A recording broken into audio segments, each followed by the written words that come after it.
Omzum yükle doldu ama bende vazgeçmek yoktu. Bitmedi, bitmedi, bitirmedim.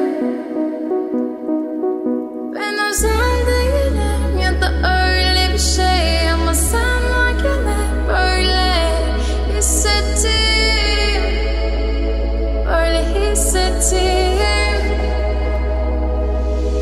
Yanan her şey gülmüyor olmalı, bunu sen de hatırlarsın da artık